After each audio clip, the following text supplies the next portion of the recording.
Hello दोस्तों, आपका हमारे YouTube चैनल बंधु क्लासेस में स्वागत है। आज हम लोग उत्तर प्रदेश असिस्टेंट प्रोफेसर 91वीं के संबंध में मॉडल पेपर्स देखेंगे, जो आपके एग्जाम के लिए काफी महत्वपूर्ण होने वाले हैं। यह जो पेपर होता है, 2 यूनिट में होता है। पहली यूनिट के तहत 30 जीएस के क्वेश्चन पूछे जाते हैं और दूसरी यूनिट के तहत आपके सब्जेक्ट से रिलेटेड क्या है 70 सवाल पूछे जाते हैं। तो हम लोग यूपी असिस्टेंट प्रोफेसर के तहत हिस्ट्री पेपर का मॉडल टेस्ट पेपर देखेंगे। तो इसके तहत हम लोग दोनों यूनिट कवर करने का प्रयास करेंगे। यूनिट फर्स्ट यानी जीएस से कुछ प्रश्न रहेंगे, बाकी यूनिट सेकंड के तहत हम लोग अपने सब्जेक्ट यानी हिस्ट्री के प्रश्नों का विश्लेषण करेंगे। तो आइए शुरू करते हैं आज के मॉडल टेस्ट पेपर का पहला प्रश्न। यूनिट से पहला प्रश्न होगा, मृतकों का टीला हड़प्पा सभ्यता के किस पुरा स्थल को कहा जाता है? हड़प्पा, कालीबंगा, मोहनजोदड़ो या लोथल।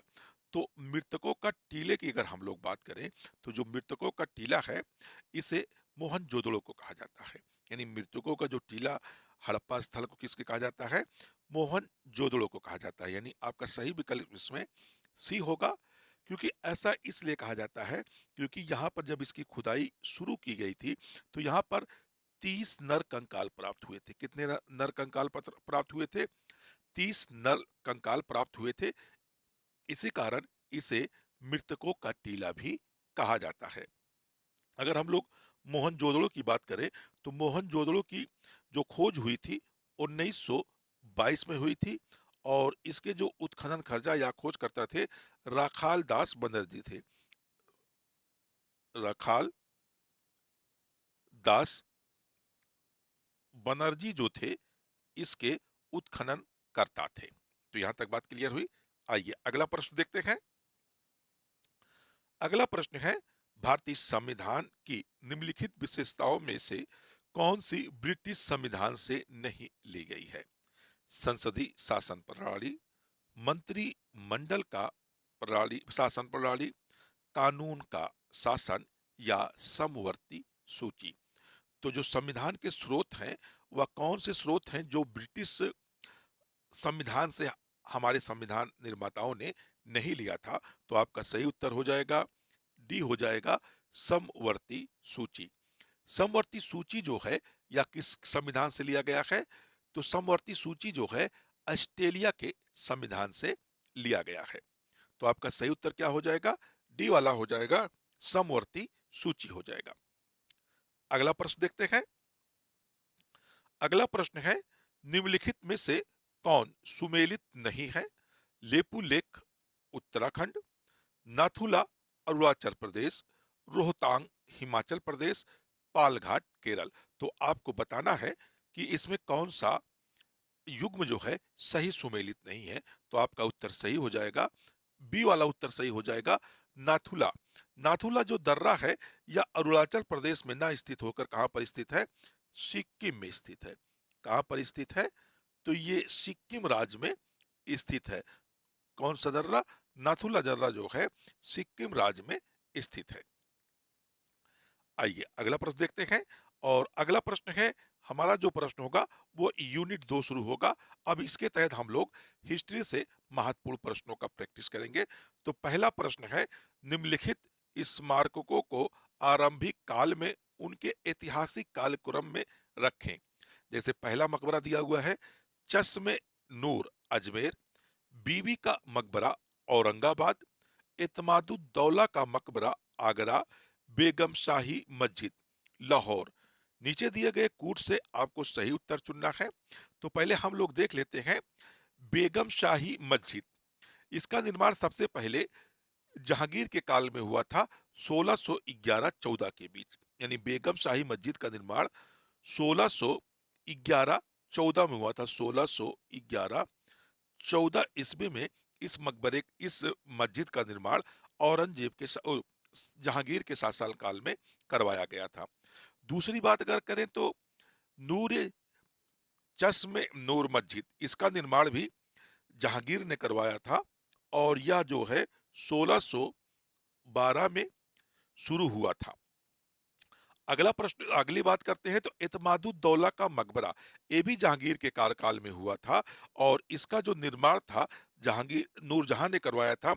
और इसका निर्माण कब शुरू हुआ था? 1622 से लेकर 1628 तक का, यानी इस इमारत का निर्माण किया गया था।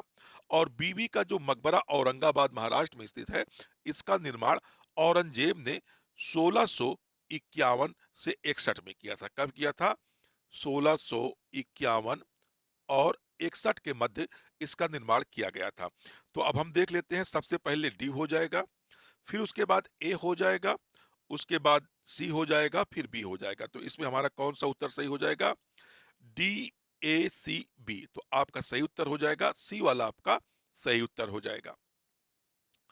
अगला प्रश्न देखते हैं। अगला प्रश्न है, सुल्तानगढ़ी किसका मकबरा है? कुतुबुद्दीन ऐबक, रुकनुद्दीन फिरोज शाह, बलबन या नसरुद्दीन महमूद। तो सुल्तान गढ़ी जो मकबरा है, यह इल्तुतमिश के द्वारा निर्माण किया गया था। या किसके द्वारा बनवाया गया था?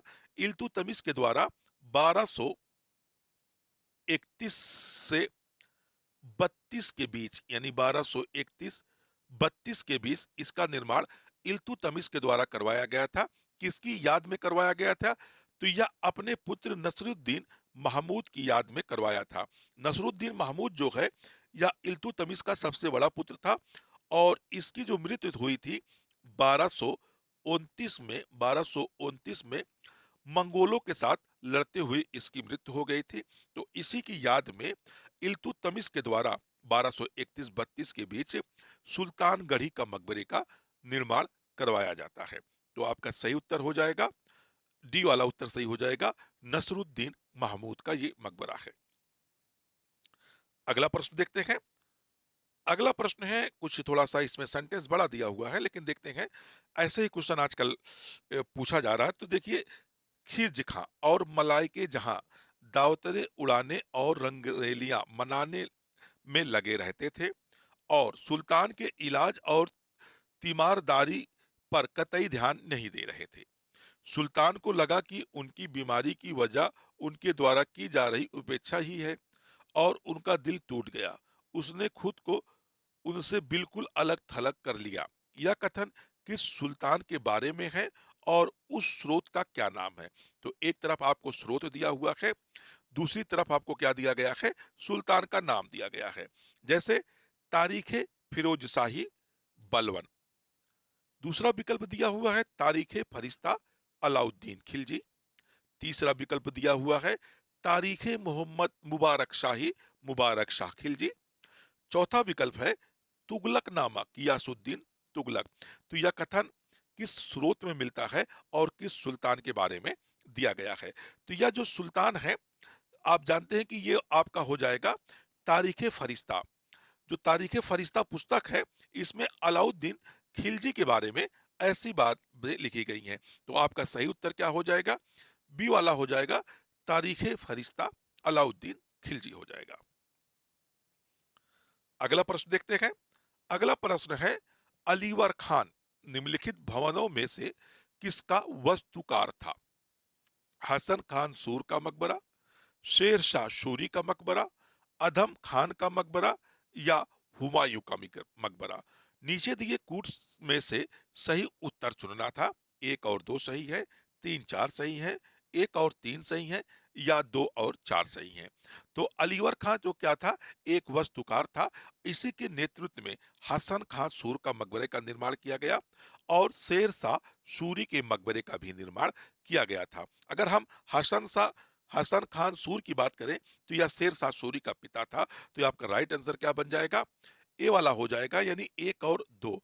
जो हसन खान सूर का मकबरा था और शेर शाह सूरी का मकबरा था, इसका जो वास्तुकार था अलीवर खान था। अगर हम लोग बात करें हुमायूं के मकबरे की, तो हुमायूं का जो मकबरा था, इसका वास्तुकार मीरक मिर्जा गयास था।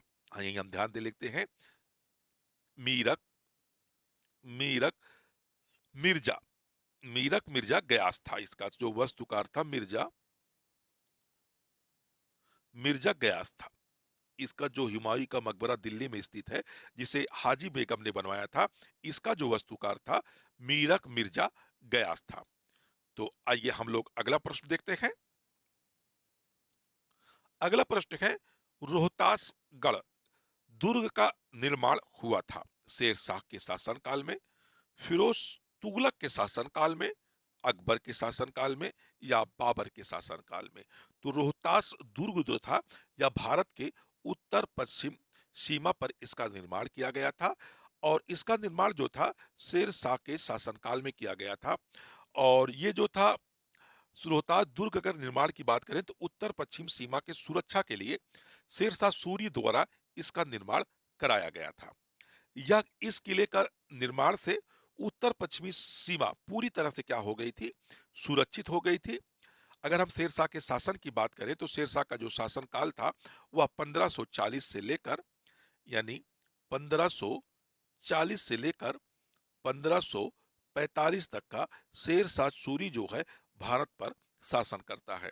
तो रोहतासगढ़ का जो दुर्ग था या उत्तर पश्चिम सीमा की सुरक्षा के लिए शेरशाह सूरी के द्वारा इस दुर्ग का क्या किया गया था, निर्माण करवाया गया था। तो सही उत्तर कौन सा हो जाएगा, ए वाला आपका सही उत्तर हो जाएगा। अगला प्रश्न देखते हैं। अगला प्रश्न है, विजयनगर के खंडहर कहाँ प्राप्त हुए हैं, अहमदनगर, बीजापुर, गोलकुंडा या हम्पी। तो विजयनगर जो है यह तुंगभद्रा नदी के तट पर स्थित है। विजयनगर जो था कहां पर स्थित था, तुंगभद्रा नदी पर स्थित था। और इसके जो अवशेष या खंडहर प्राप्त हमें कहां से होते थे, हम्पी से होते थे। तो आपका सही उत्तर क्या हो जाएगा, डी वाला हो जाएगा। आइए अगला प्रश्न देखते हैं। अगला प्रश्न है, निम्नलिखित स्मारकों को काल कर्मानुसार सुव्यवस्थित करें। अकबर का मकबरा सिकंदरा, गोल गुम्बद बीजापुर, शेख सलीम चिश्ती का मकबरा फतेहपुर सिकरी, चार मीनार हैदराबाद। तो अगर हम बात करें चिश्ती का जो मकबरा था इसका निर्माण जो था 1580 से 81 के बीच में किया गया था। 1580 से 81 के बीच अकबर के द्वारा शेख सलीम चिश्ती मकबरे का निर्माण फतेहपुर सिकरी में किया गया था। उसके बाद अगर हम देखते हैं तो चार मीनार की अगर हम बात करें तो चार मीनार का जो निर्माण था यह हैदराबाद में किया गया था 1591 में। 1591 में हैदराबाद में चार मीनार का निर्माण किया गया था। अगला प्रश्न अगला है, अकबर का जो सिकंदरा का मकबरा है यह 1613 में इसका निर्माण किया गया था। कितने में किया गया था, 1613 में इसका निर्माण किया गया था।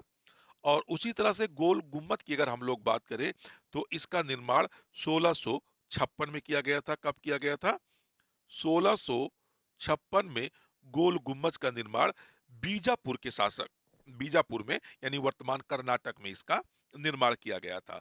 तो अगर हम विकल्प देख ले तो सबसे पहले हो जाएगा 1581, फिर उसके बाद 1613 यानी आपका सी हो जाएगा, फिर ए हो जाएगा, सी हो जाएगा, फिर आपका क्या हो जाएगा, डी हो जाएगा, 1591 में हुआ था।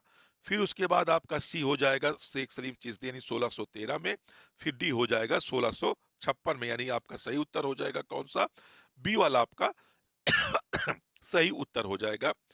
सॉरी दोस्तों, यहाँ बी नहीं होगा, यहाँ आपका डी वाला एकदम सही उत्तर हो जाएगा। आइए अगला प्रश्न देखते हैं। अगला प्रश्न है, डॉट डॉट डॉट को बनाने के पीछे की प्रेरणा ख्वाजा कुतुबुद्दीन बख्तियार काकी रहे। कुतुब मीनार, किले फितौरा, खुतुल इस्लाम मस्जिद या इनमें से कोई नहीं। तो कुतुब मीनार को बनाने के पीछे की जो प्रेरणा थी वह कौन थे, ख्वाजा कुतुबुद्दीन बख्तियार काकी के नाम पर ही कुतुबुद्दीन ऐबक के द्वारा कुतुब मीनार निर्माण कराया गया था। तो आपका सही उत्तर कौन सा हो जाएगा, ए वाला हो जाएगा, कुतुब मीनार हो जाएगा। अगला प्रश्न देखते हैं। अगला प्रश्न है, दिल्ली के किस सुल्तान ने सर्वाधिक मंगोल आक्रमणों का सामना किया था, इल्तुतमिश, बलबन, अलाउद्दीन खिलजी या मोहम्मद बिन तुगलक। तो दिल्ली सल्तनत के काल के अगर सुल्तानों की बात की जाए तो सर्वाधिक जो मंगोल आक्रमण हुए थे वह अलाउद्दीन खिलजी के शासनकाल में हुए थे। इसके शासनकाल में सर्वाधिक 6 बार मंगोलियों ने आक्रमण किया था। कितनी बार आक्रमण किया था? तो 6 बार मंगोलियों ने आक्रमण किया था और इसके समय में सबसे पहला जो आक्रमण था वह कादर खां के नेतृत्व में किया गया था। कादर खां के नेतृत्व में पहला मंगोल आक्रमण किया गया था और टोटल कितने आक्रमण किए गए थे? 6 आक्रमण किए गए थे जो सर्वाधिक है दिल्ली सल्तनत में। आइए अगला प्रश्न देखते हैं। अगला प्रश्न है, नीचे दो वक्तव्य दिए गए हैं, इनमें से आपको बताना है कथन ए तथा कथन आर कौन सही है। इसमें पहला है 1636 के पश्चात शाहजहां की दक्षिण नीति सफल रही थी। आर कथन है शाहजहां ने काफी समय दक्षिण में व्यतीत किए, उसने दक्षिण का व्यक्तिगत अनुभव एवं ज्ञान था। उपरोक्त में से संदर्भ में निम्नलिखित में से कौन सही है? तो इसमें दोस्तों क्या सही हो जाएगा? ए और दोनों आर दोनों सही हैं और ए जो है आर की सही व्याख्या कर रहा है। तो आपका उत्तर क्या हो जाएगा? ए वाला आपका सही हो जाएगा। अगला प्रश्न है, निम्नलिखित घटनाओं का सही कालक्रम चुनिए। दादरा का युद्ध, कन्नौज का युद्ध, चौसा का युद्ध या शेर शाह की मालवा विजय। तो सबसे पहले अगर हम बात करते हैं तो दादरा का युद्ध जो है 1532 में हुआ था, यानी इसका युद्ध कब हुआ था? 1532 में हुआ था। उसके बाद चौसा का युद्ध की बात करें तो चौसा का जो युद्ध था वह था 1539 में। 1539 में कन्नौज का युद्ध था 1540 में। 1540 में और शेर शाह सूरी के द्वारा जो मालवा की विजय थी वह 1542 में इस विजय की गई थी। तो आपका जो सही उत्तर हो जाएगा वह कौन हो जाएगा? 1 3 2 4, यानी 1 3 2 4। तो आपका सही उत्तर कौन सा हो जा रहा है? बी वाला आपका सही उत्तर हो जाएगा। अगला प्रश्न देखते हैं। अगला प्रश्न है, बल्ख व बदखसा पर मुगल सैन्य अभियान के संदर्भ में निम्नलिखित कथनों में से कौन सा कथन सही है? मुगल सम्राटों की उद्देश्य इच्छा थी कि वे अपने पैतृक भूमि को पुनः प्राप्त करें। शाहजहां बल्ख व बदखशों के शासक नजर मोहम्मद को दंड देने की इच्छा रख काबुल पर निगाहें थी। शाहजहां दादा सिकोह को बल्ख के स्वतंत्र शासक के रूप में गद्दी पर बैठाना चाहता था। तो इसमें आपका कौन सा कथन सही हो जाएगा? 1 और 2, यानी सी वाला कथन सही हो जाएगा, यानी तीसरा कथन इसमें सही नहीं दिया हुआ है। अगला प्रश्न देखते हैं, सुल्तान जलालुद्दीन खिलजी की हत्या किस नदी के किनारे की गई थी? गंगा के, यमुना के, घाघरा के या झेलम के? तो अलाउद्दीन खिलजी 1296 में देवगिरी को विजय प्राप्त करके वहां से बहुत सारी संपत्ति लेकर कड़ा मानिकपुर आता है और यहीं पर सुल्तान जलालुद्दीन खिलजी जो है इसे मुबारकबाद पेश करने के लिए आता है। और जो कड़ा मानिकपुर है, यानी कड़ा मानिकपुर, मानिकपुर जो है यह किस नदी पर स्थित है? तो गंगा नदी के किनारे स्थित है। गंगा नदी के किनारे स्थित है। तो आपका सही उत्तर क्या हो जाएगा? ए हो जाएगा, गंगा नदी के किनारे। तो दोस्तों, अगर आपको वीडियो अच्छा लगा तो वीडियो को लाइक और शेयर करिएगा, अपने दोस्तों में जरूर शेयर करिएगा, क्योंकि यह जो प्रैक्टिस पेपर है या डेली बेस पे हम लोग 10 बजे करेंगे, क्योंकि जिससे आने वाले आपके जो एग्जाम है असिस्टेंट प्रोफेसर के, उसमें काफ़ी आपको सहायता मिले और आपकी तैयारी को और अधिक मजबूती प्रदान हो। तो फिर मिलते हैं नेक्स्ट वीडियो में। जब तक के लिए धन्यवाद। जय हिंद दोस्तों।